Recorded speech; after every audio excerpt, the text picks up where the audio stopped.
지금 원달러 환율이 1,500원에 육박을 하고 있습니다. 이런 고환율 시기에 이런 사람들은 부자가 되죠. 안녕하세요. 재테크 읽어주는 파일럿입니다. 지금 달러가 무섭게 오르고 있습니다. 10년 만에 최고치를 갱신하고 있고요. 이렇게 달러가 오르는 것은 우리에게 어떤 의미일까 굉장히 궁금하잖아요. 오늘은 달러가 오르면은 주식, 부동산 시장은 어떻게 되는지, 그리고 우리는 이 고달러, 강달러 환경에서 어떻게 돈을 벌 수 있는지 그 부분에 대해서 빠르게 한번 공부해 보겠습니다. 화면을 통해서 같이 한번 알아보시죠. 지금 원달러 환율은 1,477원입니다. 대략 1,500원에 육박을 하고 있죠. 이렇게 1,500원 가까이 붙은 지가 상당히 됐고요.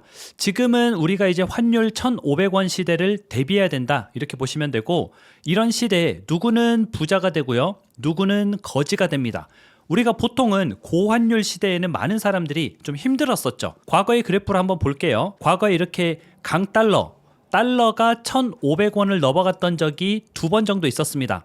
1998년, 우리가 흔히 알고 있는 IMF죠. 그리고 2008년 금융위기입니다. 이렇게 강달러 현상이 나타났다는 것은 경제가 좋지 않구나 라고 볼 수가 있고요. 지금 2026년을 다가가고 있는 2025년 말, 현재도 1,500원에 육박을 하고 있고요. 아마 2026년에는 1,500원을 넘을 것입니다. 그럼 과거처럼 이렇게 힘든 시기가 다시 오는 거 아니야? 라는 걱정이 먼저 앞서죠. 맞습니다. 과거 고환율 시대에는 너나 나나 모두 힘든 시기였습니다. 경제가 너무 안 좋다 보니까 기업들도 힘들고, 그 기업에서 일하는 사람들이 구조조정이 되다 보니까 이건 뭐 월급을 잘 못 받으니까 소비가 안 일어나고, 소비가 안 일어나니까 다시 기업들이 생산을 못하는 이런 악순환 굴레에 갇힌 거죠. 그런데 지금은 상황이 조금 다릅니다. 지금은 2025년 현재 서학개미는 우리나라 사람이지만 서학, 미국의 주식을 가지고 있는 사람들을 서학개미라고 부르는데요. 우리나라 주식을 가지고 있으면 뭐라고 불러요? 동학개미. 그런데 이 서학개미의 누적 매수액이 1,610억 달러를 돌파했습니다. 우리나라 돈으로 대략 237조 원. 우리 개인 투자자들이, 서학개미들이 가지고 있는 미국 주식의 금액이 얼마라고요? 237조 원입니다. 게다가 이 금액은 계속 증가하고 있고요. 지금 12월 달이니까 12월 달 통계는 안 나왔지만 저번 달인 11월 달 통계를 보게 되면은 11월 달에만 무려 5조 원가량 순매수를 했습니다. 그럼 10월 달에는 232조였는데 11월 달이 되면서 237조로 늘었구나 라는 것을 우리가 알 수 있고요. 보니까 상당히 많은 금액을 가지고 있죠. 그런데 과거에 1998년, 2008년 이렇게 금융위기가 왔을 때, 그리고 강달러가 왔을 때 서학개미들은 얼마나 있었을까요? 당연히 그때는 서학개미들이 거의 없었습니다. 왜냐면 우리가 미국 주식을 투자하기 시작했던 게, 본격적으로 투자하기 시작했던 게 2010년입니다. 2010년이 여기잖아요. 그러다 보니까 1998년, 2008년 이때는 서학개미들이 있었어요? 없었습니다. 우리 국민들 중에서 미국 주식을 가진 사람이 거의 없었다, 이렇게 보면 되고요. 지금은 2010년부터 이제 서학개미들이 증가해서 금액이 237조까지 증가가 된 거고, 지금 당장 여러분만 해도 미국 주식에 투자하시는 분들이 꽤 많이 있을 겁니다. 그리고 뭐 금액도 작지 않죠. 오히려 국내 주식보다 미국 주식을 더 들고 있는 사람들이 훨씬 더 많습니다. 정확한 수치를 보면요, 개인 투자자들 중에서 국내 주식에 투자하고 있는 비중은 60%, 미국 주식에 투자하고 있는 비중은 40%, 상당히 많이 올라왔죠. 우리가 이제 지금은 뭐 미국 주식이냐 국내 주식이냐 별로 이제 구분하지 않고 투자하는 시기가 왔습니다. 왜냐면 앱 안에서 그냥 이제 뭐 미국 주식 버튼 누르면 미국 주식이 나오는 거고, 국내 주식 버튼 누르면 국내 주식이 나오는 겁니다. 똑같이 매수를 하다 보니까 이제 차이가 없어진 거죠. 그나마 예전에는 미국 주식 같은 경우는 밤에 사야 했습니다. 그런데 최근에 증권사들이 낮에도 거래할 수 있게 이제 거래를 좀 텄잖아요. 그러다 보니까 뭐 낮에도 미국 주식을 사다 보니까 이게 국내 주식인지 미국 주식인지 헷갈릴 정도로 미국 주식을 많이 투자하고 있죠. 게다가 이제 핸드폰 투자에 조금 익숙한 젊은 세대들은 어떨까요? 2030 같은 경우는요, 국내 주식의 비중이 오히려 적습니다. 40%고요. 미국 주식의 비중은 60%에 달합니다. 그러다 보니까 이거 젊은 사람일수록 미국 주식에 더 많이 투자하고 있는 상황이고요. 무엇보다도 기업들이 가지고 있는 달러도 많습니다. 기업들도 해외에 투자를 많이 하고 있거든요.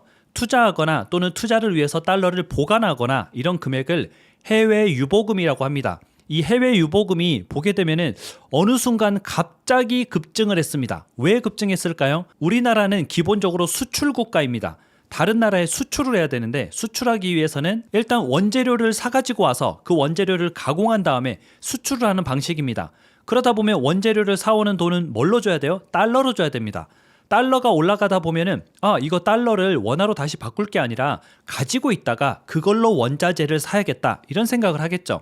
그리고 기업들도 실제 해외에 많이 투자하고 있습니다. 그러다 보니까 기업 해외 유보금은 현재 1144억 달러, 우리나라 돈으로 168조 원 상당의 엄청난 현금을 지금 해외 유보금으로 가지고 있고 투자도 하고 있는 거죠. 개인과 기업만 그럴까요? 지금 국민연금도 해외 투자를 엄청 많이 하고 있습니다. 국민연금의 포트폴리오인데요. 지금 보게 되면은 해외 주식의 몇 퍼센트를 투자하고 있어요? 무려 37.3%를 투자하고 있고요. 지금 전체 포트폴리오 중에 1등입니다. 그리고 해외 채권도 있죠. 해외 채권은 7.1%, 합하게 되면은 지금 전체 국민연금의 투자 금액이 1361조 원인데 그 중에서 604조 원이 해외 투자입니다. 보게 되니까 개인, 기업, 국가 모두가 미국 주식을 상당히 많이 보유하고 있습니다. 그러면 지금 미국 주식은 뭐랑 연계돼 있어요?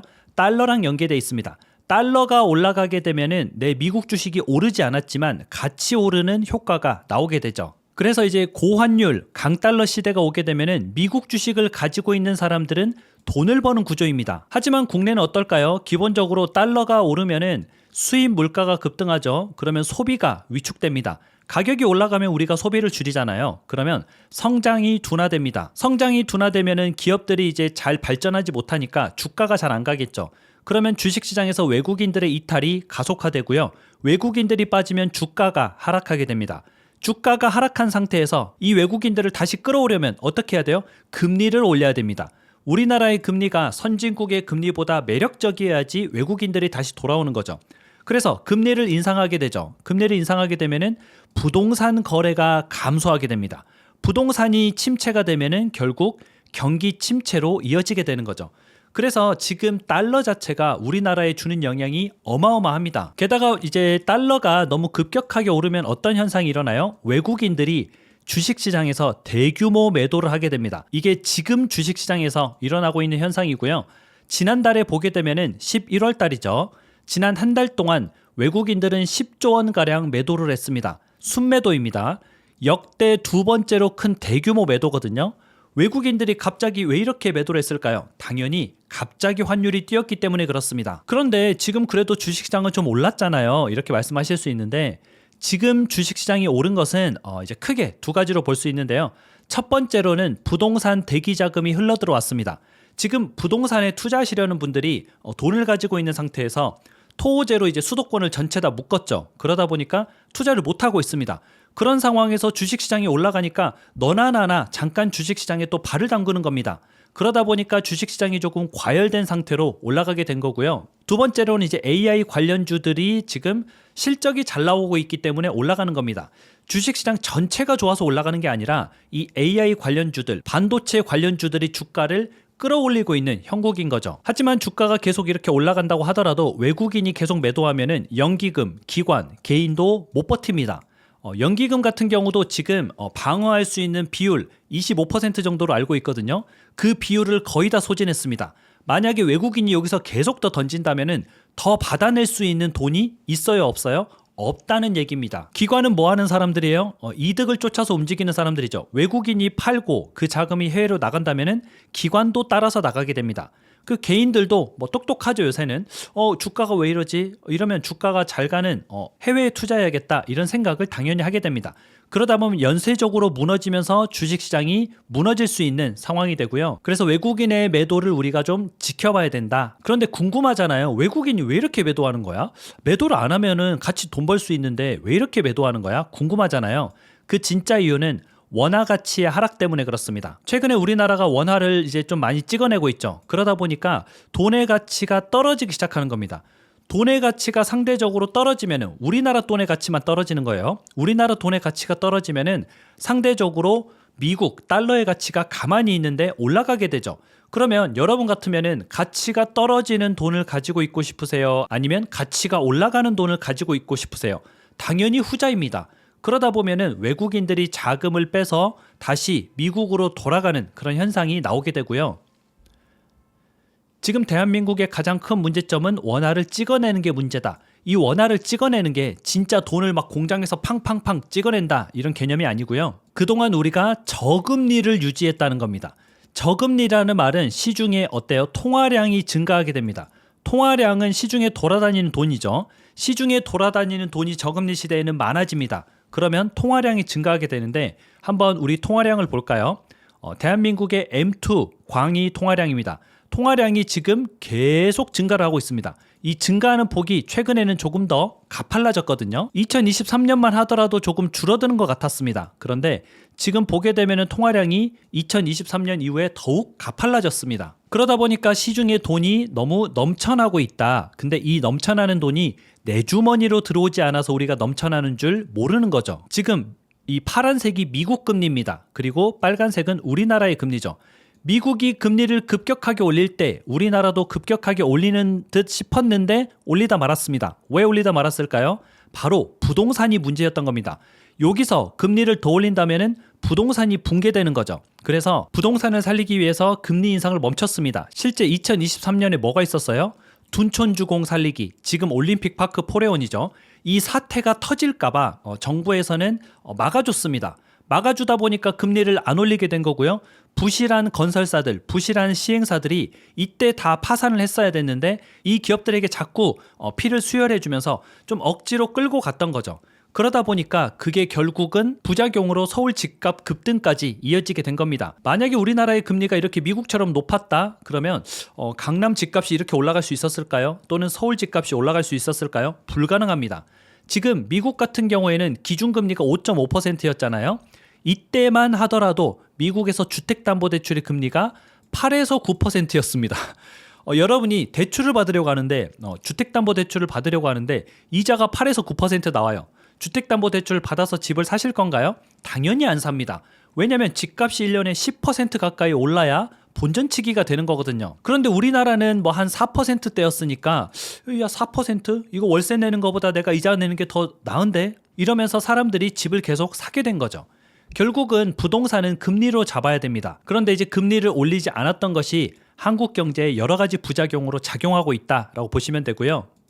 이게 주식시장에서도 부작용이 나타나서 외국인들의 자금이 이탈되고 있는 거죠. 그래서 결국 금리 인상 포기는 더 위험한 고환율을 불러왔다 이렇게 보시면 되고요. 지금은 고환율 시대다. 그래서 제가 봤을 때는 조만간 위험한 한 방이 터질 수도 있습니다. 그래서 여러분들이 국내 원화로만 자산을 유지하지 마시고 미국 주식으로도 적절히 자산을 배분해 두는 게 좋습니다. 그렇다고 해서 미국 주식 몰빵하세요. 아닙니다. 그렇게 하는 게 아니고요. 나의 자산, 예를 들어서 내 자산이 100이다. 그러면은 뭐 미국 주식의 한 30%, 뭐 국내 자산의 한 70%, 여기서 말하는 국내 자산은 뭐 부동산이 될 수도 있고요. 아니면 국내 주식이 될 수도 있고 뭐 다양하겠죠. 이렇게 자산을 조금 배분해 둘 필요가 있다는 거죠. 그리고 앞에서 말씀드린 대로 미국 주식을 가지고 있다면은 이렇게 환율이 급등하면은 수익을 주는 투자입니다. 내가 미국 주식을 예를 들어서 1,300원일 때 이걸 환전해서 미국 주식을 샀어요.